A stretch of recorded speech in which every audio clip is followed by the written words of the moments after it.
Nakiramdam ang dalawa at nang masigurong nakababa na at nakaalis na ang driver ng truck ay nagmadali na silang bumaba. Nagpalinga-linga sila sa paligid. Iilan lamang ang kabahayan doon kumpara sa barangay kung saan sila nanggaling. Naglakad-lakad sila mula sa garahehan ng truck na yon hanggang sa nakarating sila sa tapat ng isang luma at may katamtamang laki ng bahay. Sa gilid ng bahay na yon, may isang mataas na bakod na semento na may nakatusok pang bubog sa may bandang itaas. Nagkatinginan ang magkapatid habang si Baldo ay napapakamot ng ulo. Ano kayang meron sa loob ng pader na yan? Wala ka bang pang-amoy kuya? Amoy ipot at tae pa rin eh. Malamang sa malamang mga manok at baboy rin yan. Ang yaman siguro na may-ari niyan no? Ang lawak eh.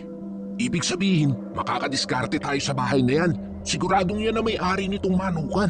Kaya lang, paano kuya? Sira ka talaga, Tikboy. Ano na naman ang iniisip mo? Eh di magnakaw. Dating gawi. Kesa naman magutom tayo. Hindi mo dapat sinasanay ang sarili mo sa ganyan.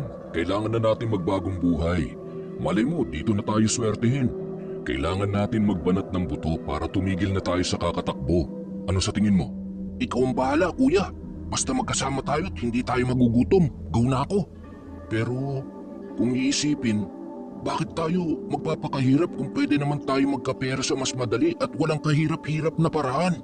Hindi pa rin tama yon. Kailangan natin mag-ingat. Lalo ka na. Kaya nakikiusap ako, huwag kang magpadalos-dalos. Matuto kang kontrolin ang sarili mo sa lahat ng pagkakataon. Ipangako mo yun sa akin, ha? Hay, pasensya na ulit kuya. Huwag kang mag-alala, hindi na kita bibigyan ng sakit ng ulo. Magtutulungan tayo katulad ng palaging sinasabi ni nanay. Alam ko na, Tikboy. Mag-a-apply tayo ng trabaho dito. Sa lawak niyan, sigurado naghahanap sila ng tagalinis o tagapakain ng mga baboy at manok. Anong gagawin natin? Tatanggapin ba tayo na may-ari niyan eh? Sa itsura pa lang natin, siguradong hindi tayo paniniwalaan at baka kung ano pa masamang isipin sa atin nun, kuya. Wala din naman mawawala kung susubukan natin. Malay mo naman, hindi ba? Kahit pagkain lang kapalit ng trabaho, tatanggapin natin. Mas okay na yun kaysa sa magnakaw pa tayo. Sige kuya, subukan natin. Kailangan lang natin ng tamang pagkakataon. Sa ngayon, tulungan mo naman ako maghanap ng pwede kong paghugasan ng kamay. Naiwan pa rin yung amoy tae. Ang baho talaga kuya. Sa gilid lamang ng malawak na kulungan ng mga baboy at manok ay mayroong malalim na balon kung saan naghugas at naghilamos ang magkapatid. Nagtawanan pa sila nang biglang mangitim ang tubig sa pansalok na nakakabit sa may katamtamang haba ng lubid. Inamoy-amoy pa nila ang kanilang sarili at napailing-iling. Hindi na nila maalala kung kailan sila huling nakaranas maligo at magsabon ng katawan. Habang abala naman na nagkukwentuhan ang magkapatid ay lumabas naman ng bahay si Aling Betty, bit-bit ang isang timba. 5:00 na ng umaga kaya naman magsisimula na siyang maglinis ng kanyang babuyan at manukan. 1 linggo na rin kasi ang nakakaraan mula nang mamatay ang kanyang katiwala sa pag-aalaga ng mga baboy at manok. Hindi naman madaling makahanap ng kapalit lalo na't masyadong mababa ang pasahod ng matandang dalaga na kilala sa barangay Takas bilang kuripot at istrikta. Bali-balita pa kaya hindi nakapag-asawa dahil masama ang kanyang ugali. Malayo pa'y naririnig na niya ang halakhakan at harutan ni Baldo at Tikboy sa may balon. Napatigil naman ang dalawa nang mapansin na papalapit na sa kanila ang matandang dalaga. Nagkatinginan ng magkapatid sabay iniayos ang pagsalok sa lalagyan nito. Yumuko at tumabi ang dalawa habang pinipigilan ang kanilang pagtawa. Napasinghot-singhot pa si Aling Betty na tila ba may naaamoy na kung anong mabaho. Kung hindi ako nagkakamali, hindi kayo mga taga rito. Saan ba kayo nanggaling at anong ginagawa niyo dito? Pasensya na ho kung nakaabala kami. Ang totoo po niyan, galing po kaming barangay Baybay. Oh, may mga kamag-anak ba kayo dito? Naku, wala po. Ampunin niyo na lang po kami, Aling Maganda. Tikboy, ano ka ba? Pasensya na po ulit. Medyo pasaway lang po itong kapatid ko. Okay lang. Sasabi lang naman siya ng totoo. Wala kayong kamag-anak at wala na rin ba kayong mga magulang? Opo, patay na po sila. Matagal na po, kaya bata pa lang ay nagpapalaboy-laboy na po kami nitong si Tikboy. Ayos, mapapakinabangan ko ang mga hampas lupang ito. Ano ang pangalan mo, iho? Ako po si Baldo. Baldo? At siya naman si Tikboy, tama? Sa tingin ko, kakailanganin niyo ang tulong ko.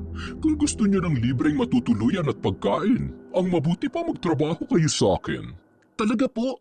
Napakabait niyo naman, aling maganda. Nakakatuwa kang bata ka.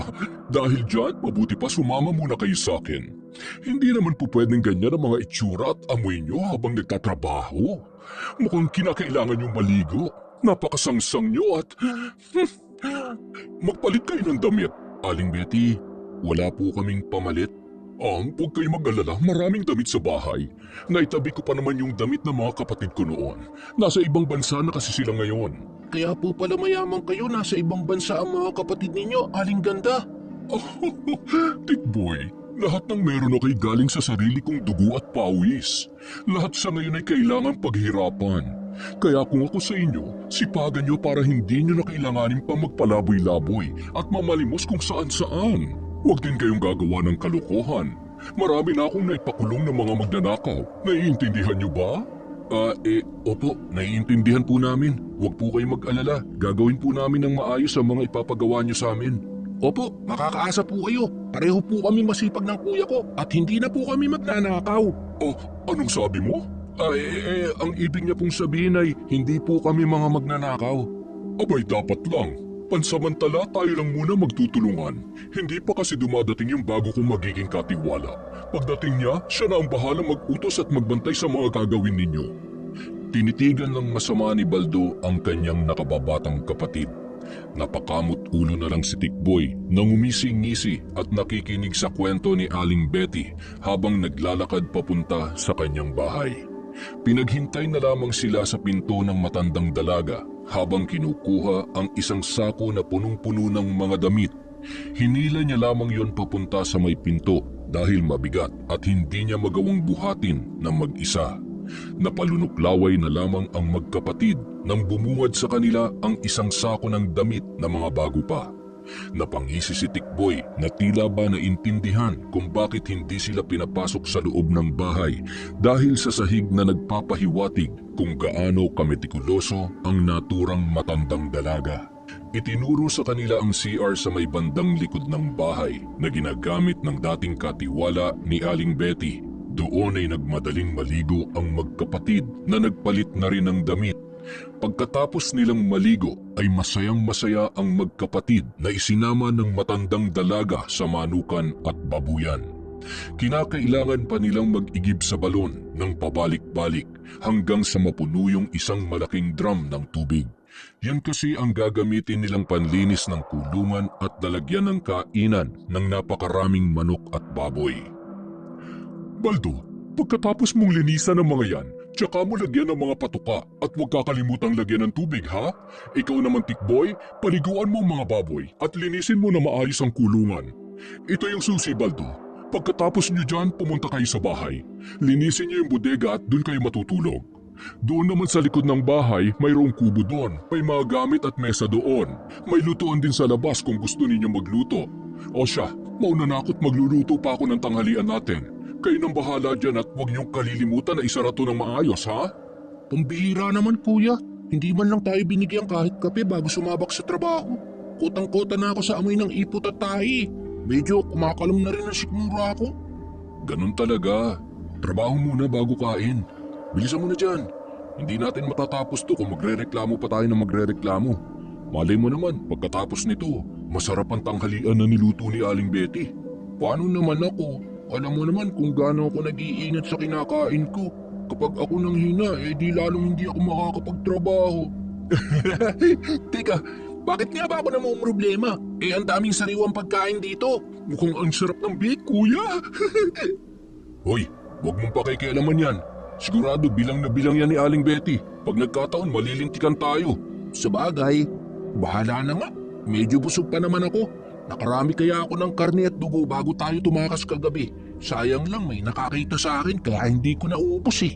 Ikaw kasi hindi ka nag-iingat. Kung hindi ako dumating, muntik mo pang mapatay yung mamang nakakita sa'yo. Nangingialam kasi. Asong gala na nga lang, ipinagdadamot pa sa akin. Isa pa, Siya naman ang una na nakita. Tinamaan kaya ako ng malaking bato sa tagiliran. E di inapol ko, duwag naman pala.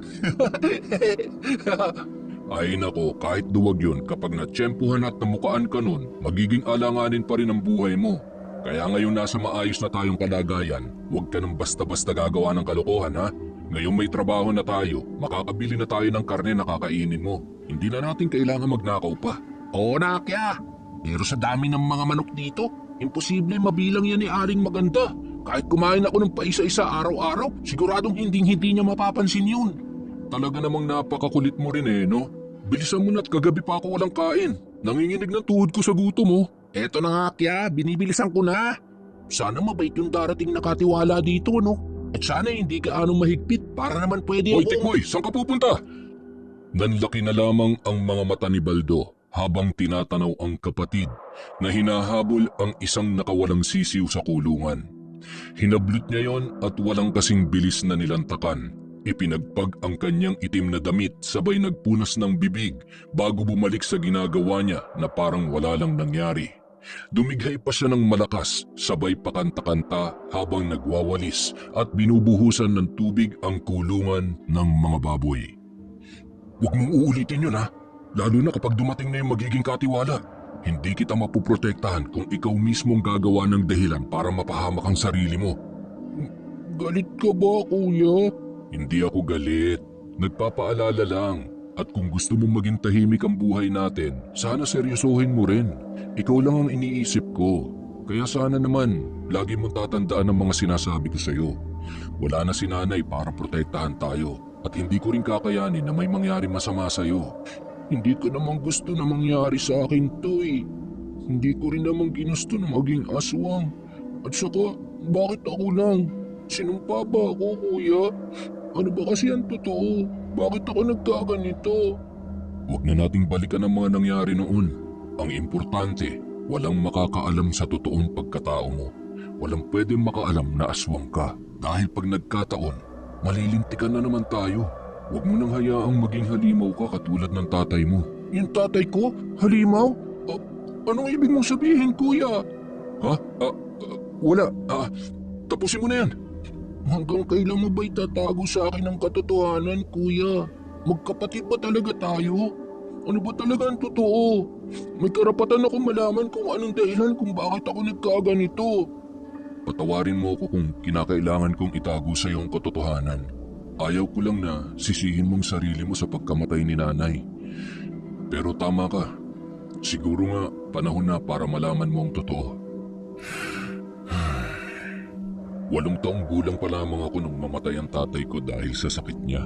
Mag-isang kumakahid si nanay para may pagkain kaming dalawa. Marami ang nagkakagusto kay nanay dahil maganda siya at madiskarte sa buhay. Pero ni minsan hindi sumagi sa isip niya na mag-asawang muli. Hanggang isang gabi may nagtangkang pumasok sa bahay. Takot na takot kami noon. Itinago niya ako sa ilalim ng higaan. Nung makapasok yung lalaki, sumisigaw si nanay sa takot. Hindi niya nagawang humingi ng tulong at ipaglaban ang sarili niya. Nahimatay si nanay. Habang ako naman, pinipigilan ko yung paghikbi ko dahil kung hindi, siguradong papatayin ako ng aswang. Ginahasa ng hayop na aswang na yon si nanay. Umalis kami sa liblib na lugar na yon at lumipat sa bayan dahil natatakot kami na baka balikan kami uli ng halimaw. Lumipas ang ilang buwan, nalaman ni nanay na nagdadalang tao siya. Nung ipinagbubuntis ka niya, walang gabing hindi umiiyak si nanay, lalo na kapag naaalala niya ang mga nangyari. Awang-awa ako sa kanya, pero wala naman akong nagawa.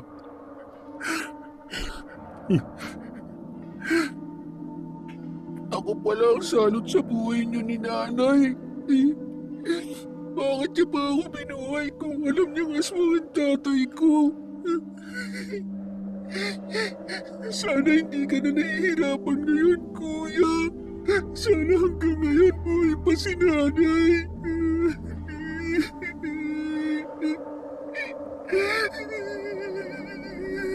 Huwag mong sabihin yan. Sa kabila ng lahat, pinili kang buhayin at mahalin ni nanay. Paulit-ulit niyang sinasabi sa akin na mahal ka niya. Mahal na mahal tayo ni nanay. Maraming beses niya tayong pinrotektahan at hanggang sa huling hininga, Kapakanan pa rin natin ang inisip niya. Lalong-lalo ka na. Mahal na mahal ka namin, Tikboy. Kahit anong mangyari, magkapatid tayo. At hindi magbabago yun. Yan ang wag na wag mong kakalimutan. Ha? Niyakap ni Tikboy si Baldo at nagpasalamat. Ramdam niya ang sinseridad ng kanyang kapatid. Naalala niya ang lahat ng mga pinagdaanan nila mula nung magkasakit ang kanilang ina. Ang panganay niya ng kapatid ang nagsumikap, dumiskarte at bumubuhay sa kanila. 6 na taong gulang pa lamang si Tikboy nung sila ay maulila.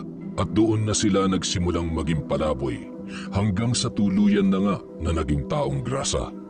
Pagkatapos nila maglinis at pakainin ang mga baboy at manok, agad na silang pumanhik sa bahay ni Aling Betty.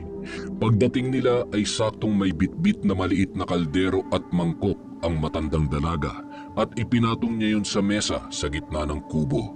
Nakalagay naman sa isang maliit na mangkok ang kanilang ulam na tinakpan pa ng platito. Maraming salamat po, Aling Magandang Betty. Napakabuti niyo po talaga. Mabait na, maganda pa. Walang anuman. Napakabulero mo talagang bata ka. Ay siya, kumain na kayo. Sigurado kung gutom na kayong dalawa. Pagkatapos niyong kumain, linisan niyo na yung bodega, ha? Doon kayo matutulog. Yung katabi kasing maliit na kwarto ay para sa magiging katiwala ko. Siguro sa darating na linggo nandito na yun. Nakabukas na yung bodega. Yung mga unan at kumot ay iaabot ko na lang sa inyo mamayang gabi, ha? Sige na, kumain na kayo at ako naman ay mananahin na lang muna, ha? Sige po, Aling Betty. Maraming salamat po ulit. Kuya, sa tingin mo, ilang taon na kaya si Aling Maganda? Bakit? Crush mo si Aling Betty, no? Hindi natanong ko lang. Ikawan mo na lang kaya kuya. Maganda siya, gwapo ka. Kaya lang, medyo nalalayo lang ang edad yung dalawa pero pwede naman yun, di ba? Mapagkakamalan nga lang kayo mag-ina. Alam mo, kesa kung ano-ano yung sinasabi mo, kumain na lang muna tayo. Yun ay kung walastik naman, nilagang itlog pala to. May pagtakip pa ng platito. Akala ko naman menudo. Ayun lang, mukhang kuripot si Aling Maganda. Buti na lang, dumali ako ng chicken kanina. Okay na to kaysa wala. Kainin mo na yung isa. Alam ko namang nabitin ka kanina. Sisiw lang naman yun. Kung alam ko lang na itong ipapaulam sa atin, dinali ko na sana yung isang inahin. Ay nako, Tikboy. Nagsisimula ka na naman, ha? Masyado ka namang seryoso, kuya. Nagbibiro lang naman ako eh. Sigurado ka bang ibibigay mo sa akin tong itlog mo? Itlog mo yan, oy. Tama na sa akin tong isa. Dadamihan ko na lang ang kain ng kanin, ha? Mukhang bahaw pa yata ito, ha? Ang tigas na eh. Di bale, kapag sinuhura na tayo, makakabili na tayo ng pagkain na gusto natin. Tsaga-tsaga muna sa bahaw at itlog, kuya. Ang mahalaga, may laman ang tiyan natin. Okay na yan, kesa naman panis. Nakakakain nga tayo ng tinapay na may amag eh, at mga pagkain na tira-tira. Ito pa kaya? Patibay na sikmura natin. Pagkatapos nilang mananghalian ay agad na silang naglinis ng bodega na magsisilbi nilang tirahan. Kakaunti lang naman ang laman noon at iilang sirang gamit lamang ang naroroon. Mga alikabok, agiw at sapot ng mga gagamba ang kailangan nilang linisin. May mangilan-ngilan ding daga at mga ipis. Bago sumapit ang 4:00 ay natapos na nila ang pag-ayos at paglilinis. Inayos na rin nila ang mga damit na ibinigay sa kanila ni Aling Betty. Maya-maya, sinilip naman sila ng matandang dalaga sabay iniabot ang mga unan at kumot. Agad namang nagpasalamat ang dalawa. Pagkatapos ay inutusan na ulit silang magpakain ng mga manok at baboy. Sumama pa ito sa kanila at natuwa naman ang babae nung makita na maayos ang pagkakalinis nila ng mga kulungan at pakainan ng baboy. Pinuri pa sila nito at nangakong bibigyan na sila ng paunang bayad na pang 1 linggo nilang trabaho. Natuwa naman ang dalawa dahilan para lalo silang ganahan sa pagpapakain ng mga naturang hayop. Napalingon sila nang may marinig sa labas ng bakod na wari tuwang-tuwa at naghahalakhakan pa. Napakunot noon naman si Aling Betty sabay na may wang at lumabas para usisain kung sino ang mga naroroon. Hoy! Sino nagsabi sa inyo na pwede kayong kumuha dyan? Sanay na sanay kayo na kumuha ng hindi man lang nagpapaalam. Kung gusto nyo ng malunggay, magtanim kayo. Pati mga tangkay pinagpuputol nyo na. Ang kakapal ng mga mukha nyo. Ano ka ba naman, Betty?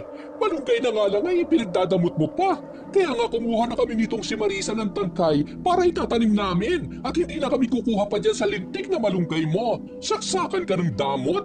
Halika na nga, Marisa. At kapag hindi ako nakapagpigil, ay makakasampal ako ng kuripot na matandang dalaga. Ah, ganun ha? Akin ay tangkay. Walang makikinabang sa malunggay na to. Lumayas kayo sa harapan ko. Layas! Ang papangit ninyo, mga tsismosa, mga magnanakaw. Tse! Napakaramot mo kahit kailan. Karmahin ka sana at mamatay ka kasama niyang punong malunggay na yan. Grabe, nakakatakot palang magalit si Aling Maganda, kuya. Akalain mo makikipag-away sa ngalan ng malunggay? Ganyan ba talaga kapag may yaman? Huwag ka na nga lang maingay dyan. Baka mamaya marinig ka pa, malintikan tayong dalawa. Mukhang di pa kumakalma. Ipakita mo na nagwawalis ka, bilisan mo. Pasensya na kayo. Tinuturuan ko lang ng leksyon ng mga mapagsamantalang tao. Mga kaibigan ko sila dati. Mga nagpapanggap na kaibigan na kapag hindi ka kayang paikutin at pagsamantalahan, ituturing kang kaaway. Aba, bakit ako magpapatalo sa kanila? Hindi ako tanga at hindi nabibilog ang ulo ko ng kahit na sino. Kaya kayong dalawa, isang beses ko lamang sasabihin to. Mabait ako. Pero sa oras na malaman ko na may ginagawa kayong kalokohan sa poder ko, malilintikan kayo sa akin. Nagkakaintindihan ba tayo? Tumango na lamang ang magkapatid bilang tugon. Di rin nagtagal ay natapos at bumalik na sila sa bahay. Inabutan sila ni Aling Betty ng isang maliit na timba na may lamang bigas at isang tray ng itlog na magsisilbi nilang ulam na pang isang linggo. Ipinagkatiwala na rin sa kanila ang susi ng manukan at babuyan, sabay na nagbilin pa ng tamang oras ng gising sa magkapatid. Kinakailangan nilang gumising ng alas 5 para sa paglilinis at pagpapakain ng kanilang mga alaga. Dahil sa matinding pagod sa buong araw, pagkatapos nila maghapunan ay agad nang nakatulog si Tikboy. Masaya namang pinagmamasdan ni Baldo ang kapatid na nakahiga sa katre, mayroong unan at nakabalot sa kumot. Halos maluha siya sa tuwa, hindi niya lubos maisip na sa wakas ay hindi na nila kinakailangan pang magpalaboy-laboy at makipagpatintero sa init at ulan. Yun na ang buhay na matagal niya nang pinapangarap para sa kanyang kapatid. Ilang araw lamang ang lumipas ay naging mas magaan na ang trabaho para sa kanilang dalawa. Labis namang natuwa si Aling Betty sa pinakitang kasipagan ng magkapatid. Maliban sa paglilinis at pagpapakain sa mga baboy at manok ay nagawa pa nilang linisan ang bakuran ng bahay ng matandang dalaga. Nagpatulong din ito na isaayos ang kanyang mga pananim na halaman. Naku, maraming salamat sa inyong dalawa ha. Masipag at maasahan pala kayo sa mga gawain. O ito ang sahod ninyong dalawa. Tig-1,000 kayo. Iaabot ko na lamang sa linggo yung karagdagan. Naku, sapat na po ito. Kayo naman po nagbibigay ng pagkain namin at may libre pa pong tirahan. Basta kapag may kailangan po kayong ipagawa sa amin, sabihin niyo lang po. Gagawin po namin agad ni Tikboy. Naku, nakakatuwa naman kayo. Alam niyo kung nag-asawa at nagkaanak ako, siguro kaidaran niyo na rin. Mabuti naman at dito kayo napadpad sa akin. Nalulungkot rin kasi ako kapag wala akong nakakausap. Wala po ba kayong kamag-anak sa barangay na to o di kaya kaibigan na pwede niyong pasyalan? Wala eh. Isa pa kung meron man, hindi ako gaanong nakikipagmabutihan. Mahirap na kasi magtiwala talaga kahit sa sarili mong kamag-anak. Basta, mahabang kwento. Sige na, magluto na kayo ng tanghalian ninyo. Siya nga pala, mamaya ay darating na ang pinsan ng dati kong katiwala. Sigurado kang magkakasundo kayo. Sanay na yun dito dahil laging narito yun nung nabubuhay pa ang pinsan niya. Wala naman siya magiging problema sa inyo dahil masunurin at maayos kayong trumabaho. Sige na't magluluto na rin ako, ha? Sige po, Aling Betty. Salamat po ulit. Ayos, Tikboy. May pera na tayo. At magkakapera pa sana tayo sa linggo kung hindi mo tinanggihan. Sayang naman yung kuya. Gusto ko pa naman sanang bumili ng brief. May pa-brief-brief ka pang nalalaman. Magpatuli ka kaya muna tsaka kita bibilhan ng brief. Itago mo na lang yan, pambili mo ng karne. kuya naman nangasar pa. Bakit? Ano ba mas importante? Brief o pagkain mo? Pagkain na nga lang, maluwag kasi itong nakuha ko sa mga pinigay sa atin ni Aling Betty. Talian mo na lang. Pwede naman kasing wag na lang eh. Sa bagay, para hay-hay. Hay ang buhay. Halika na. Magsaing na tayo at isapaw na lang natin yung itlog. Mamaya magpaalam tayo para naman makakain ka ng marami-rami at hindi na rin mabawasan yung mga sisiw sa manukan. Pagkatapos nilang kumain ng tanghali ay nagpaalam sila kay Aling Betty na mamamalengke sa bayan. Sakay ng tricycle ay narating nila ang palengke ng Barrio Takas. Namili sila ng karning manok at baboy. Karamihan sa mga yon ay para kay Tikboy. Pagkatapos mamili ay agad din silang umuwi. Nadatnan nila si Aling Betty na may kausap na lalaki. May katamtamang laki ang katawan at may katangkaran, moreno at kulot ang buhok. Baldo, Tikboy, buti at dumating na kayo. Halika kayo rito. Magandang hapon po. Magandang hapon din. Sino ang mga ito, madam? Sila ang mga bago mo makakatulong sa paglilinis at pag-aasikaso sa babuyan at manukan. Maaasahan sila, kulot. Mabuti naman kung ganon. Saan naman po sila galing? Ay, mahabang kwento. Huwag mo nang alamin. Mabuti pa ayusin mo ng mga gamit mo at magpahinga ka na lang muna. Medyo mahaba-haba rin ang binyahe mo, hindi ba? Ayos lang Sanay na ako sa trabaho at pagod. Kaya kahit utusan niyo pa ako ngayon ng kahit na ano dyan, kayang-kaya ko yan, madam. Ay siya, ikaw ang bahala. Wala naman akong iuutos dahil halos na ipagawa ko na sa kanilang dalawa nitong mga nakarang araw ang lahat. Baldo, iabot mo na lang yung susi kay Kulot. Ipinagkatiwala niyo ho sa kanila ang susi? Oo, bakit? May problema ba? Ay, wala naman ho.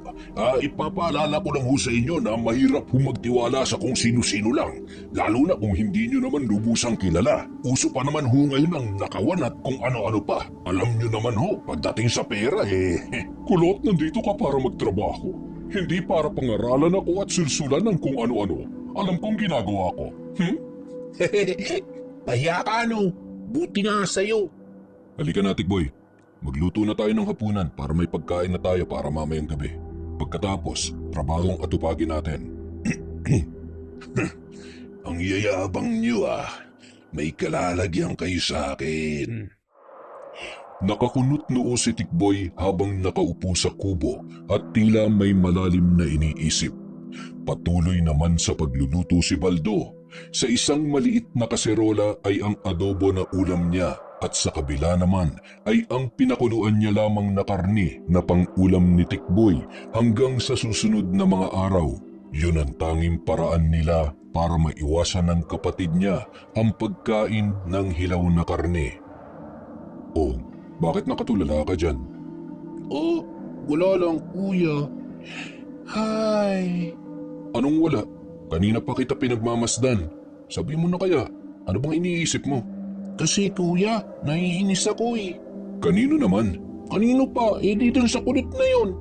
Ewan ko ba, parang ibang pakiramdam ko sa kanya Umayos ka dyan ha? Kung tungkol yan sa sinabi niya kanina, hayaan mo na lang. Patunayan na lang natin sa kanya na mali siya ng akala. Basta magdoble ingat na lang tayo.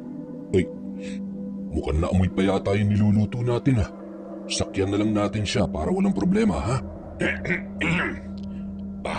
Mukhang masarap yan Amoy na amoy hanggang dun sa maganda kong kwarto. Nagutom tuloy ako. May bahog ba kayo dyan at patikim naman ako niyang luto mo? Ano na ang pangalan mo? Baldo? Tama? Oo. Tikboy, sandukan mo nga ng tira nating kanin kanina si Mang Kulot. Yan! Salamat, Pogi Oh, eto po, Mang Kulot. Eksakto, luto na. Damihan mo ng sarsa. Yan! Dagdagan mo naman. Napakadamot mo naman Ulam mo kasi yan ni Kuya hanggang sa... Ay sige ho, gusto niyo damihan ko ng taba? Tikboy, ikuha mo nga ng tubig si Mang Kulot. Mahirap na, baka sa sarap ng luto ko ay mabulunan pa yan. Yan, ganyan. Kapag ganito ay talagang magkakasundo tayo. Ay grabe, ang sarap mo magluto, bata. Buti pa, magpapasabay na lang ako lagi sa'yo ng ulam. Wala naman pong problema, basta mag-aabot lang po kayo ng pambili. Pasensya na po. Mabagbiro lang po talaga tong kapatid ko. Ayos lang.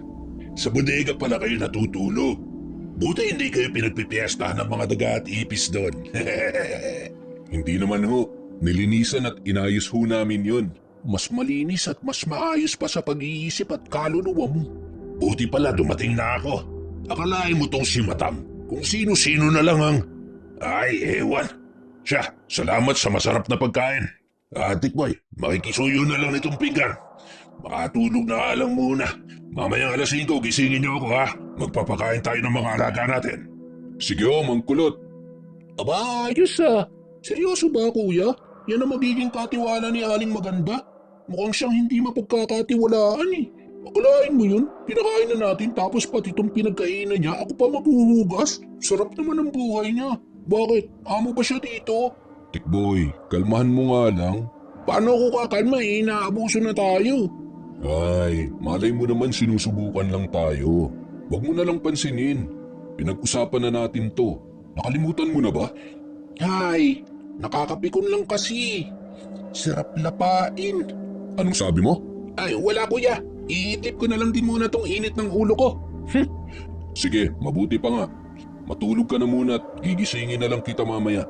Ililigpit ko lang tong pinaglutuan ko.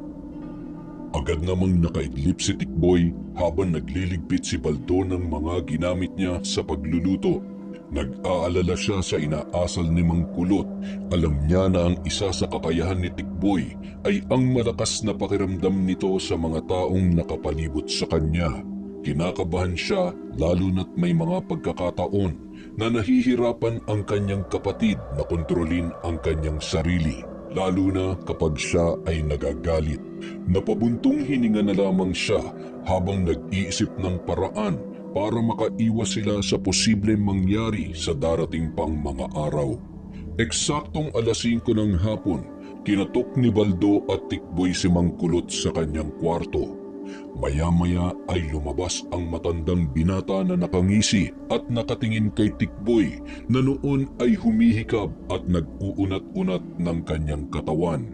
Umiling-iling siya sabay tumawa sa hindi malamang dahilan. Napakunot noo si Tikboy at kapansin-pansin na hindi siya natuwa sa noon ay nakatingin at nakangisi pa rin na si Mang Kulot. Pagdating nila sa babuyan at manukan ay naging abala na sa paglilinis at pagpapakain ng mga alagang hayop ang magkapatid, habang si Mang Kulot naman ay namimitas ng kalamansi sa may sulok ng bakod at may kausap sa kanyang cellphone. Habang nagsasalita at hawak ng kanyang kanang kamay ang telepono, gamit naman niya ang kaliwang kamay sa pagpitas ng kalamansi sabay inilalagay sa kanyang bulsa. Huwag kang mag-alala, akong bahala. Ako pa ba? Kailan ba ako pumalpak sa ginagawa at plano ko? Basta konting panahon na lang. Balitaan kita kapag nagkapera na ako, ha?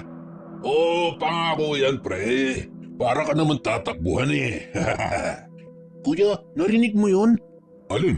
May kausap si Kulot sa cellphone. Sino kayang kausap niya? Bakit ba nakikinig ka sa usapan ng may usapan? Magtrabaho ko na lang dyan. Baka mamaya mapagalitan pa tayo. Hayaan mo lang siya. Ang importante, ginagawa natin na maayos ang trabaho natin para kay Aling Betty. Basta ako, hindi ako naniniwala na mabuting tao yan.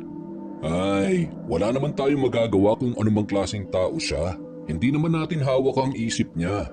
Basta kahit anong mangyari, wag na lang tayo makikialam para makaiwas sa gulo. Naiintindihan mo? Hay! Oo na nga lang, kuya. Yang oo at mga tingin na yan, hindi ako naniniwala na... Oh, umayos ka ha? Tama ng kwentuhan. Ayusin yung trabaho nyo. Ikaw, Tikboy, bilis-bilisan mo naman ang kilos mo. Ang dami pang gagawin, oh. Hindi pwede yung pabagal-bagal. Itatak nyo dyan sa kokote nyo na kapag hindi nyo inayos ang ginagawa nyo, anumang oras mawawalan kayo ng trabaho. Sige po, Mang Kulot. Huwag po kayo mag-alala. May ibibilis pa naman po ako. Kinakalmahan ko lang po para naman po may gagawin pa kayo. Pero wag na po pala. Baka pagpawisan pa po kayo eh. Para malaman mo kapag akong trumabaho niyan, ilang minuto lang yan. At saka ano pang gagawin nyo kung akong gagawa ng mga yan. Maigi paturuan ko na lang kayo kung paano. Sandali nga't ilagay mo nga itong mga kalamansi dyan sa bulsa mo at nahihirapan akong kumilos eh. Oh, ha? Teka lang ho. Butas ho itong bulsa ko eh. Kuya, sa'yo na lang. Takot ka sa kalamansi? Aswang ka ba? Hindi ako aswang. Sinabi ko naman, di ba? Butas ang bulsa ko. Butas? Sige nga, patingin. Akin ako makulot. Masyado namang pikon tong kapatid mo. O ayan, taki na lang. Magagamit natin yan bukas sa pagluluto. Teka, maiba ako. Saan ba kayo nanggaling, ha? Sa Rojas pa po. Sa Barangay Baybay. Taga ron ng mga magulang nyo? Doon sila nakatira ngayon? Wala na po kaming mga magulang. Ang totoo po niyan, naging palaboy na kaming dalawa sa loob ng ilang taon mula nung mamatay po si nanay. Nagkaroon po kasi siya ng malubhang sakit. Wala naman po kaming pera dahil sapat lang po yung kinikita niya para sa pagkain namin. Kaya ayun, kali at palengke po ang naging bahay namin at doon dumidiskarte para makakain kaming dalawa. Naranasan po naming magnakaw pero dahil po yun sa walang-wala na kami. At ngayon po na may maayos na kaming trabaho at buhay kumpara sa buhay namin dati, hindi po kami gagawa ng masama. Lahat naman po tayo may karapatang magbagong buhay. Hindi po ba, Mang Kulot? Ay, pasensya na kayong dalawa sa mga inasal ko ha. Hindi ko alam na ganun pala kalungkot ang pinagdaanan ninyo. Huwag kayong mag-alala, wala naman kayong magiging problema basta magtulungan na lang tayo. Tikboy, pasensya ka na ha. Huwag ka na magtampo. Naku, nakakabawas ng kagandahang lalaki yan. Halika, ganito na lang ang gawin mo para hindi ka mahirapan sa paglilinis. Ikaw naman, Baldo, ayos ka na. Mukhang sanay na sanay ka at mabilis kang kumilos. Pasasaan ba't may ibubuga pa tong si Tikboy? Tinapik pa sa balikat ni Mang Kulot ang binatilyo, sabay hinimas ang buhok nito. Sa unang pagkakataon ay nakaramdam ng tuwa si Tikboy sa inasal ng matandang lalaki. Natuwa naman si Baldo at nakahinga ng maluwag habang pinagmamasdan ang dalawa. Lumipas ang isang linggo, naging maayos na ang pakikitungo sa kanila ni Mang Kulot. Natuwa naman si Aling Betty na magkakasundo ang kanyang mga trabahador. Hindi katulad nung una. Nagbago ang pananaw ni Tikboy sa matandang binata. 2 beses sa isang linggo kung mamili ng karni ang magkapatid. Madalas inaabutan nila ng ulam si Mang Kulot at kung minsan naman ay sila ang inaabutan nito. Kapag may sobra namang pagkain si Aling Betty ay ibinibigay rin sa kanila. Bihira lamang yun. Dahil sadyang matipid ang matandang dalaga sa lahat ng pagkakataon. Sa tuwing sumasapit ang kabilugan ng buwan, bumibili ng dugo ng baboy ang magkapatid para kay Tikboy. Kapag hindi kasi ito nakakatikim ng dugo, ay nanghihina ang binatilyo. Kapag sumasapit naman ang gabi, ay namumula ang kanyang mga mata, kaya naman hindi na ito lumalabas pa ng kwarto kapag madilim na. Naging malapit man sila kay Mang Kulot at lalong-lalo na kay Aling Betty ay mas minabuti pa rin ng magkapatid na ingatan ang sikreto ni Tikboy. Batid nila na maaaring magbago ang pananaw sa kanila kapag nalaman ng mga ito kung ano ang totoo. Kaya naman hindi sila gumagawa ng kahit anong dahilan para sila ay mapaghinalaan. Mahigit 1 buwan ang nakalipas. Halos sa ulado na ni Baldo ang itsura at bilang ng mga manok sa kulungan. Kaya naman mapapansin niya kung sakali mang may magkulang sa mga ito. Tikboy, halika nga rito. Ikaw bang dumali ng isang inahin sa dulong kulungan? Kuya naman, bakit ako? Hindi naman ako umalis kagabi at ang dami ko pang pagkain. Wala akong kinalaman dyan Baka naman nilipat ni Mang Kulot sa ibang kulungan. Siguro nga. Teka, nasa na ba si Mang Kulot? Susunod na lang daw siya. Mukhang puyat na puyat Umalis na naman siguro kagabi yun. Sa kaya pumupunta yun sa gabi? Lagi na lang puyat Sa tingin mo, kuya? Ma at pa, ikaw talaga? May pagkachismoso ka rin no? Nagtatanong lang Chismoso na agad? Biro lang yun. Baka naman mapikon ka na naman. Naalala ko tuloy nung bagong dating si Mang Kulot dito. Kakainin ko talaga siya Ano kayong lasa nun? Buti na lang mabait na siya sa atin ngayon. Ang totoo niyan, Masaya ako kapag kasama natin siya, kuya. Siguro, ganun yung pakiramdam na may tatay, no? Ay, huwag mong sabihin na gusto mong hanapin ang tatay mo. Hindi si Mang Kulot ang pinag-uusapan natin, hindi yung... Huwag na nga natin pag-usapan yun, kuya. Baldo, Tikboy, ang galing nyo naman. Patapos na? Opo, patapos na. Saglit na lang po to. Kumusta ho? Mukhang napasarap ang tulog niyo, Mang Kulot ah. Kung hindi lang ako nahiya sa inyo, hindi pa sana ako papangon eh. Siya nga pala. Eto, tig-500 kayo. Para saan ho to, Mang Kulot? Huwag na marami pang tanong. Sabihin na lang natin na nakakaluwag-luwag ako ngayon. Sige na, tapusin nyo na yan ang makapagpahinga na rin kayo. Naku, salamat po, Mang Kulot. Sa wakas, may pambili na rin ako ng brief. Mula nung araw na yon, isang beses isang linggo nag-aabot sa kanilang dalawa ng pera si Mang Kulot. Nung una ay natutuwa at nagpapasalamat sila sa kabutihang loob ng matandang binata. Hanggang sa napapaisip na sila kung saan galing ang pera na yon, lalo na nung mapansin nila na laging may nawawalang manok sa kulungan. Itinabi nila lahat ng pera na inaabot ni Mang Kulot at hindi nila yon ginagastos. Malaki ang tiwala ni Aling Betty sa kanilang tatlo, kaya naman hindi na siya nagagawi pa sa babuyan at manukan dahil alam niyang nasa mabuting pangangalaga ang mga yon. Nagpatuloy naman ang kasipagan ng magkapatid. Halos sila ang nagtatrabaho at madalas ay binabantayan lamang sila ni Mang Kulot. Hindi naman sila nagrereklamo, lalo na't kumpara nung una, nagpatuloy pa ang magandang pakikisama ng matandang binata sa kanila. Baldo, Tikboy, parang may mga nawawala ng manok nitong mga nakaraang araw Kulang ng 2 dito. Doon naman, nawawala din yung isa. Yan nga rin ho ang ipinagtataka namin ni Tikboy. Imposible naman pong ninakaw. Wala naman po silang pwedeng daanan sa taas ng mga bakod at may mga basag na bote pang nakatarak. Wala naman sigurong sawa dito, no? Oo nga po. At saka kayo naman po ang may hawak ng susi. Kaya paano naman po may makakapasok na magnanakaw dito? Iniisip ko nga rin ang dahilan Wala naman kasing imposible sa mga magnanakaw. Kahit gaano pa kataas ang bakod, magagawan pa rin nila ng paraan yan. Siguro po, mas maganda kung sabihin na natin kay Aling Betty.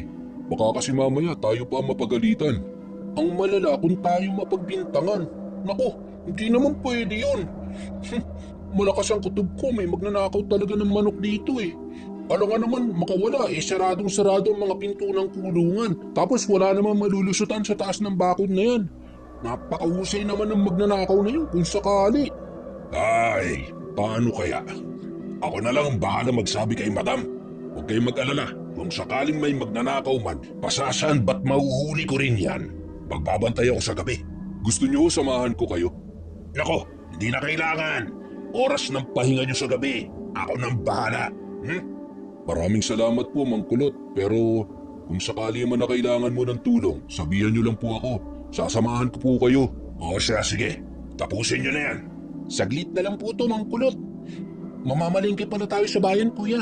May ipapasabay daw si Aling Betty. Sabihan daw natin siya bago tayo umalis mamaya. Magpapasabay rin ako sa inyo. Magpapabili sana ako ng alimango. Isasahog ko sa lampa. Mamayang gabi, sagot ko ng ulam ninyo. Magkagata tayo. Aba, ayos yan, Mang Kulot. Mukhang mapaparami ako ng isasaing mamaya. Sayang, hindi man lang ako makakatikim. Bakit naman? Di ka ba kumakain ng alimango? Hindi ho. Ano kasi, bawal ho sa akin May allergy kasi siya sa alimango. Ay siya, sayang talaga. Bumili ka na lang ng tilapia at ihawin natin para sa'yo. Mabuti na tamang budbud lang ng asin. Tapos isasawsaw mo lang sa toyo na may kalamansi at mabubusog ka na. Patay. Nang matapos ay agad na silang umuwi. Kinuha ni Tikboy ang listahan ng mga ipapabili ni Aling Betty sa palengke. Nagpaalam din sila kay Mang Kulot bago umalis. Iniabot din niya kay Baldo ang pambili ng alamang at gata ng niyog. Masayang-masaya naman si Mang Kulot na nagkaroon siya ng pagkakataon na makipagkwentuhan kay Aling Betty. Bibihira lamang kasi itong makipag-usap sa kanya, lalo na't abala ito sa pananahi ng mga kurtina. Mula pa noon ay may lihim na siyang pagtingin sa matandang dalaga.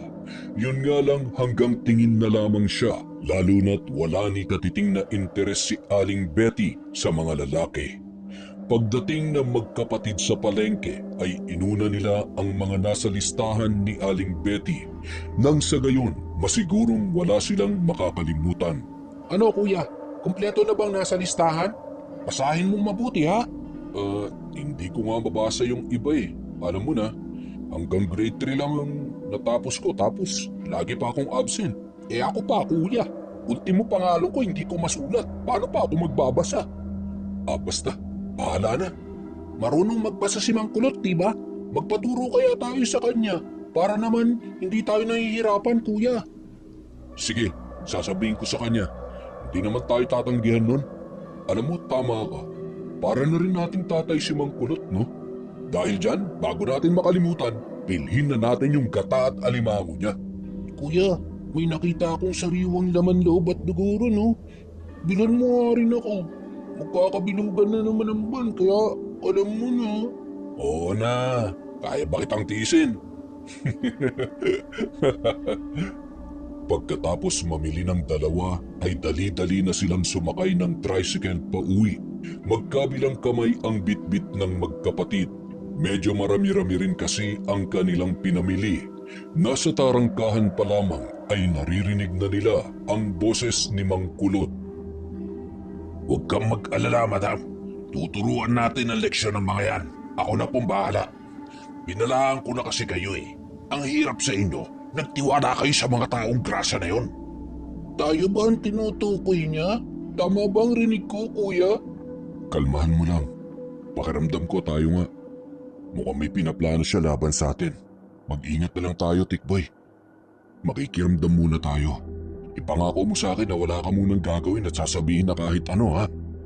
Kung ano man ang pinabalak niya at kung pinaglalaruan niya tayong dalawa, edi sakyan natin ang trip niya. Ang importante naman, malinis ang konsensya natin at wala tayong ginagawa masama, di ba kuya? Tama ka. Halika na. Hay nako, sabi ko na eh. Kulot din talaga pati ugali niyan. Akala ko pa naman. Hoy, mga bata! Kanina pa ba kayo dyan? Kararating lang ho namin, Mang Kulot. Makikisuyo na lang ho. Medyo mabigat eh. Oh, ano yan? Bakit may dugo? Magdidinuguan kayo? Oo. Sayang, hindi ako kumakain yan. Pagkain ng aswang yan eh. Naku, masarap po ito. Oo nga naman, masarap yan. May sukli pa ba yung pera na binigay ko? Akin na. Alam niyo, sa panahon ngayon, dapat lahat ng kinakain at ginagastos ay galing sa sariling pawis at pinaghirapan ninyo. Sige na, ayusin niyo na ang trabaho ninyo. Oh, galit ba si Aling Maganda? May ginawa ba tayong mali? Huwag niyo na lang pansinin yon. Ganyan talaga kapag medyo nagkakaedad na at walang asawa. Masyado mainitin ang ulo. Ganun po ba? Hindi po kasi kami sanay. Hindi naman po siya dating ganyan sa amin eh. Wala rin naman po kami ginagawang masama. Alam niyo naman po yun, di ba? Hindi ba, Mang Kulot? Oo naman. Ang totoo nga niyan, naikwento ko kayo kanina. Ang sabi ko, wala akong masabi sa dedikasyon ninyo sa trabaho. Maraming haka-haka sa isipan ni Nabaldo at Tikboy kung paano nawawala ang mga manok at kung ano ang motibo ni Mang Kulot sa kanila. Binilang nila ang pera na iniabot sa kanila ng lalaki at umabot yon sa 6,000. Nandoon ang kaba na anumang oras ay mapapalaya sila ni Aling Betty kung madidiin sila sa kasalanang hindi naman nila ginagawa.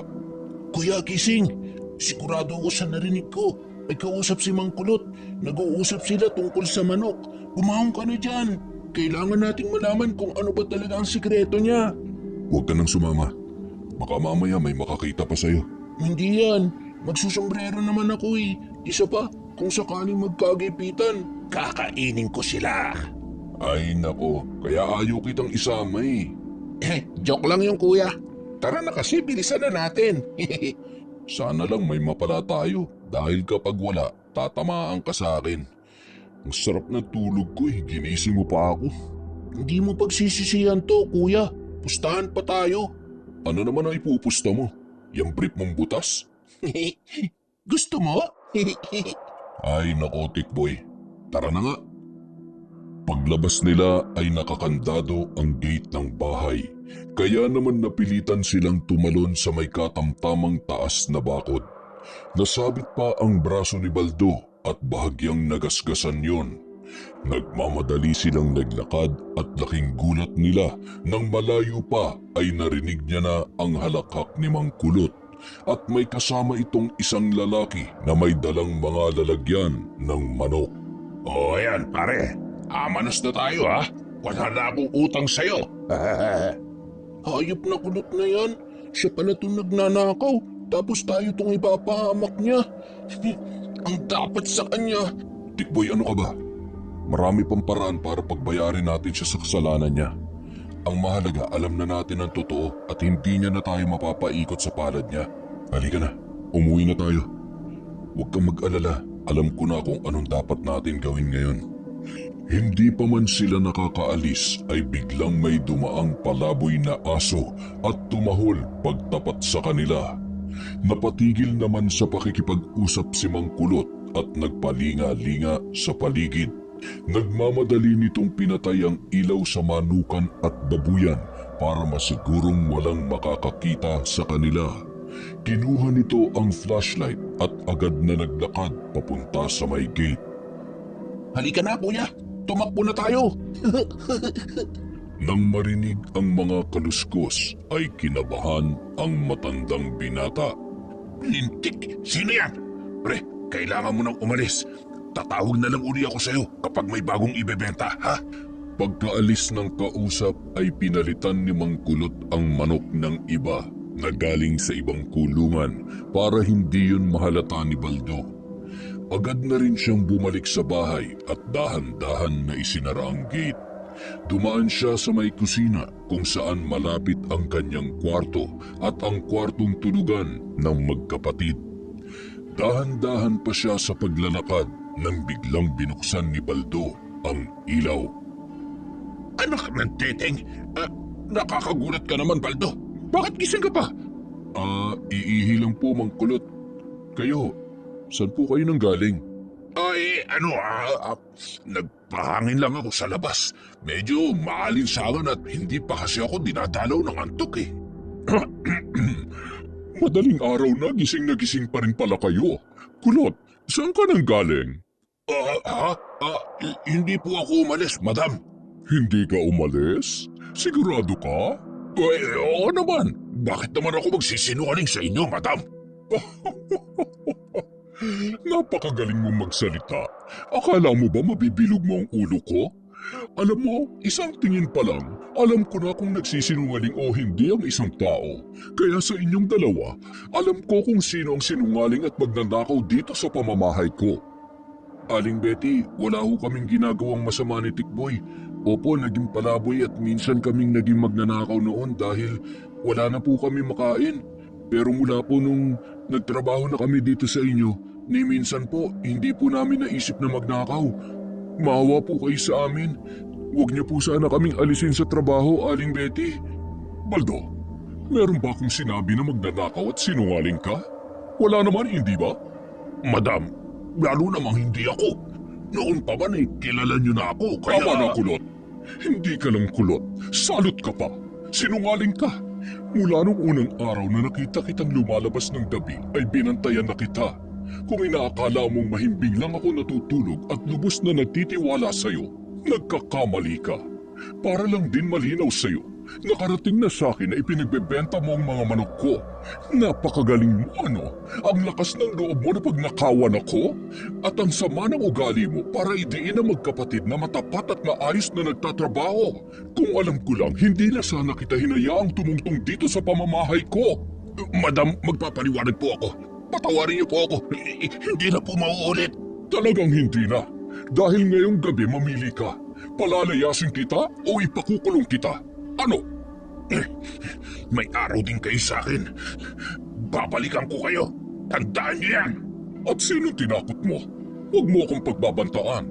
Hindi ako natatakot sa katulad mo. Layas! Narinig mo ko? Lumayas ka! Nanginginig sa galit si Aling Betty habang ipinagtatabuyan palabas si Mang Kulot. Sa pag-alala ay sinundan naman siya ni Baldo. Kahit paano ay naging magaan ang pakiramdam ni Baldo dahil mismong ang amo nila ang nakaalam sa kalokohan at kasinungalingan ni Mang Kulot na muntik na nilang ikasira ni Tikboy. Napakasama ng ugali niya. Magnanakaw na sinungaling pa. Hayaan niyo na ho. Ang importante po ngayon ay alam niyo na kung ano ang totoo. Bago niya pa man kayo idiin tungkol sa mga nawawalang manok, alam ko na kung ano ang totoo. Sinakyan ko lang talaga siya at tiningnan kung saan naabot ang kasamaan niya. Nakita ko nga rin pala na sinundan niyo siya kanina. Opo, narinig po kasi namin yung mga sinabi niya sa inyo. Kaya naman po, naghinala at nag-isip din po kami ni Tikboy ng paraan para malaman ang totoo. Siya nga po pala, ito po yung pera na ibinigay niya sa amin. Siguro po galing yan sa pinagbentahan ng mga manok ninyo. Hindi na, sa inyo na yan. Napakabait ninyo magkapatid. Siguro kung nabubuhay lamang ang magulang ninyo, lubos silang magpapasalamat na may anak silang kasing buti ninyo. Pagpalain kayo nawa ng Diyos. Salamat ho, Aling Betty. Malaki po ang utang na loob namin sa inyo. Huwag po kayong mag-alala, mas pagbubutihin pa po namin ni Tikboy ang pagtatrabaho. Sige iho, matulog na lang ulit tayo. At bukas ay kayo na lang ulit na dalawa ang mag-asikaso sa manukan at babuyan natin. Mula ngayon, hindi na kayo iba sa akin. Labis namang ikinatuwa ni Baldo ang sinabing yon ni Aling Betty. Alam niya na sa pagkakataon na yon, wala na silang magiging problema pa. At higit sa lahat, nasisiguro niyang wala nang makakaalam pa sa totoong katauhan ni Tikboy. Kuya, pinalaya si Lot ko. Sayang. Hindi man lang ako makalabas kanina. Gustong gusto ko pa naman makita kung paano siya pinagtulakan palabas ni Aling Maganda. Alam mo, sobrang natakot ako kanina. Akala ko tayo yung mapapalayas eh. Bakit naman tayo palalayasin? Hindi naman tayo yung nagnanakaw ng manok. Isang beses lang ako nagnakaw. Sisiw lang yun ha. Hindi mo nga alam kung mabubuhay yun eh. Oo na. Akala ko kasi maniniwala si Aling Betty sa kasinungalingan ni Mang Kulot eh. Alam mo, Tikboy, ang dami niyang naibentang manok. Grabe no? Mula bukas, tayo na lang. Kaya dapat mas galingan natin sa trabaho para naman matuwa si Aling Betty. Oo naman kuya. Mas masaya naman talaga tayo nung tayo lang eh. Mas matindi pa nga kung mag-utos yun si Kulotski. Akala mo siya yung may-ari at hindi si Aling Betty. Tapos, hindi sa pag-iinarte, naliligo naman siya pero bakit ganun? Naamoy mo ba? Yung pasabog? Sabog na sabog! Napakabaho ng kilikili. Parang tayo lang nun. Naalala mo pa ba kuya? Siyempre, makakalimutan ko ba naman yon? Kinaumagahan ay maaga nilang natapos ang kanilang trabaho. Pinagbunot sila ng mga damo at nagpatulong magtanim ng gulay si Aling Betty habang nagkukwentuhan. Hindi pa rin kasi mawala sa isip ni Baldo ang mga sinabi ni Mang Kulot noong gabing siya ay pinalayas. Hindi po ba kayo natatakot? Bakit naman ako matatakot sa kanya? Alam mo mga ganyang tao, mga duwag naman yan. Sigurado kong hindi na babalik yun. Kung nagawa niya hong pagnakawang kayo, sigurado ho ako na kaya niya pang gumawa ng higit pa ron. Sa umpisa pa lang ramdam ko na may kakaiba po sa kanya. Alam mo Tikboy, natutuwa ako. May mga pagkakataon na nakikita ko ang sarili ko sa'yo. Tama yan, hindi ka basta-basta nagtitiwala sa mga tao. Mahirap na para sa mga katulad natin. Ha? Katulad po ninyo? Oo, katulad natin na pwedeng pagsamantalahan ng mga masasama ang loob. Huwag kayong mag-alala, kaya kong protektahan ang sarili ko. Kayong dalawa ang dapat na mag-ingat. Tiyak kong pag-iinitan niya kayo. Sigurado kung kayo ang pagdidiskitahan niya ng galit. Alam mo ang mga ganyang tao, lagi naghahanap ng ibang masisisi sa kanilang mga kalokohan. Sa umpisa pa nga lang, halata nang mainit ang dugo niya sa atin kuya, di ba? Siguro, iniisip niya sagabal lang tayo sa plano niya. Matalino ko talaga, Tikboy. Naku po, hindi nga po kami marunong magbasa ni kuya eh. Nagpapatulong pa nga po kami sa mga tindera sa palengke kapag may pinapabili po kayo. Ay, pasensya na. Nawala sa isip ko't hindi ko rin alam na hindi pala kayo marunong magbasa. Hayaan mo't kapag may pagkakataon, ako na mismo magtuturo sa inyo. Ah, maraming salamat po, Aling Betty. Walang anuman, Baldo. Siya nga pala, mamayang gabi ay magpapasama ko kay Tikboy. Mamimili kami ng mga gamit. Ikaw nang bahala dito sa bahay, ha? Habang masayang nagkukwentuhan ang tatlo, ay nakakuyom naman ang mga kamao ni Mang Kulot na nakatanaw sa may tarangkahan ng bakuran. Kapansin-pansin na mas lalong napapalapit na ang loob ni Aling Betty sa magkapatid na sina Baldo at Tikboy.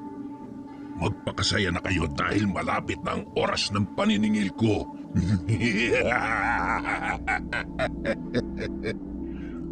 Bandang alas 5 ng hapon, pagkatapos magpakain ng mga alaga ay nagpalit na ng damit si Tikboy. Habang nagbibihis ay tinawag na siya ni Aling Betty. Pagkatapos magbilin kay Baldo ay umalis na ang dalawa. Nagsaing na rin si Baldo para sa hapunan nilang magkapatid. Pagkatapos ay iinit na lamang niya ang natirang ulam ng tanghali. Ininit na rin niya ang mga laman loob na pinakuluan niya para sa kanyang kapatid. Humiga-higa muna siya sa upuan sa kubo hanggang sa hindi niya namalayan na nakatulog na siya. Madilim na ang paligid at maya-maya'y naalimpungatan si Baldo nang maamoy niya na parang may nasusunog. Napailing-iling na lamang siya nang makita na kulay itim na ang mga laman loob. Dahil bagong gising ay biglang bangon at nakaramdam siya ng konting pagkahilo hanggang sa may naramdaman din siyang nakatusok na matalas na bagay sa kanyang tagiliran. Ano, Baldo? Gusto mo pa mabuhay, ha? Mang Kulot, huwag naman ho kayo magbiro ng ganyan. Wala naman po akong kasalanan sa inyo.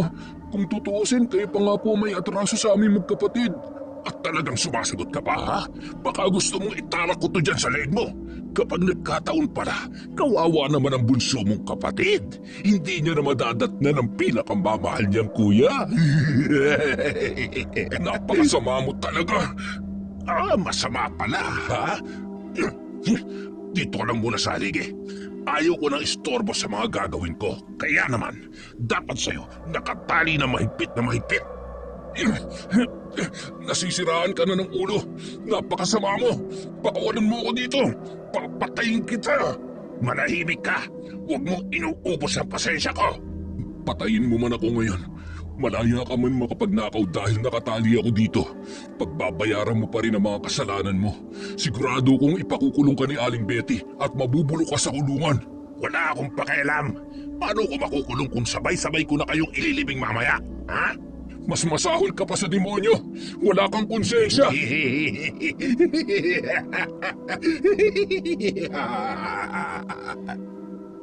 Pinagsusuntok ni Mang Kulot si Baldo hanggang sa nawalan ito ng malay.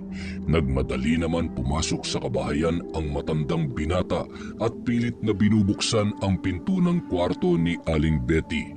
Gamit ang upuan ay sinira niya ang doorknob ng pinto para mabuksan. Nung mabuksan ay agad niyang tiningnan ang mga lagayan ng alahas at isinilid niya yon sa kanyang bulsa. Hinanap naman niya ang lalagyan ng pera. Halos nahalungkat na niya ang dalawang malaking aparador ngunit wala siyang nakita. Isang malaking bote na kulay itim ang pumukaw sa atensyon niya. Sa tanang buhay niya ay noon lamang siya nakakita ng ganoon. Sinisilip niya pa ang kakaibang imahe na nasa loob noon pero hindi niya makita ng maayos. Inamoy niya pa yun. Dahilan para maduwal siya dahil sa baho ng amoy ng langis na nasa loob noon. Ibinalik niya na lamang yon sa dating pwesto. Hinubad niya ang kanyang damit dahil tumatagaktak na ang kanyang pawis. Napalingon siya sa malapad na kama at ngumisi. Iniangat niya yun ng bahagya at napalundag si Mang Kulot nang makita ang kanyang hinahanap. Pera! Ang daming pera! Mayaman na ako! Kinuha niya ang isang bag sa aparador. Bulto-bultong pera na tig-1,000 ang noon ay nasa harapan niya. Hinahalik-halikan niya pa ang mga yun bago isinisilid sa bag. Nang mga oras na yun ay paparating na rin si Aling Betty at ang walang imik na si Tikboy na nakasombrero at nakayuko na tila ba nahihiya. Nagmamadali niyang binuhat ang mga pinamili at agad na bumaba sa tricycle. May problema ba, Tikboy? Kanina ka patahimik. Hindi mo ba nagustuhan yung mga pinamili natin? Napagod ka ba? Ayos lang po ako. Aling Maganda, bilisan na po natin. Teka, bakit nakabukas itong gate? Sige na, Tikboy, bilisan na natin. Mukhang may ibang tao sa loob ng bahay ko. Kuya? Kuya? Kuya? Ano nangyari sa'yo? Sino may gawa nito? Aling Betty, tulungan niyo po ako. Kuya, gumising ka. Diyos ko, ang mga mata ni Tikboy. Tama nga ang hinala ko. Isa rin siyang... Tikboy, Aling Betty, mag-iingat kayo. Si Mang Kulas, nasa loob siya at pinagtangkaan niya ang buhay ko. Tumawag na ho kayo ng pulis. Sigurado ho akong nasa loob pa siya ng bahay. Agad namang kinatok ni Aling Betty ang kaibigan niyang pulis. Nababatid niyang matatagalan pa ang mga ito sa pagresponde, kaya naman siya na mismo ang gagawa ng paraan para pagbayarin ang kawatan na si Mang Kulot. Pinagtulungan ni Aling Betty at Tikboy na kalagan ng tuluyan ang mahigpit na pagkakatali ni Baldo sa haligi. Nasaktan ka ba, kuya? Ano sa tingin mo? Hindi ko nga maimulat tong kanang mata ko. Buti na lang at hindi pa ako tinuluyan ng kulot na yun. Huwag kang mag-alala, kuya. Ipaghihiganti kita. Tikboy, huwag. Makinig ka sa akin. Huwag mo siyang pigilan. Alam niya kung anong ginagawa niya. Huwag ka mag-alala. Normal yan sa katauhan ng kapatid mo. Ang protektahan ang taong mahalaga sa kanya. Ligtas ang sikreto niyong magkapatid sa akin. Hindi makapaniwala si Baldo sa kanyang narinig. Hindi niya alam at wala siyang ideya kung paano nalaman ni Aling Betty ang sikreto nila ni Tikboy. Hindi niya na nagawang pigilan pa si Tikboy at agad naman itong sinundan ni Aling Betty. Hindi niya alam kung namamalikmata lamang ba siya nang makita niya sa isang iglap ay nawala na sa paningin niya ang matandang dalaga. Samantala, saklay ang bag at punong-puno ang bibig na nilalantakan ang mamon sa ref nang noon ay gutom na si Mang Kulot. Kinuha niya ang pitsyel na may lamang malamig na tubig at uminom. Habang umiinom ay bigla siyang binatukan ng malakas ni Tikboy. Nabilaukan siya sabay napamura at pagharap ay napatras siya nang makita ang nanlilisik na mga mata ng binatilyo. Ikaw? Anong klaseng nilalang ka? Halimaw! Pagkatapos ng ginawa mo sa kuya ko, ako pang halimaw ngayon? Ha? Huwag ka lalapit sa akin. Kung hindi, sasaksakin kita.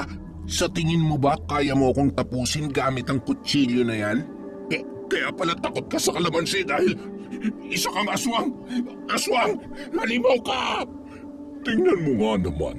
Ang lakas ng loob mong bumalik ulit at pagnakawan ako, pero takot ka naman pala sa bata. Diyos ko naman, Kulot. May laman ba ang utak mo? Sa kagustuhan mong makatikim ng masarap na buhay, ikaw na mismo ang naglalapit ng buhay mo sa kamatayan. Aswang pala itong mga ipinagmamalaki mo eh.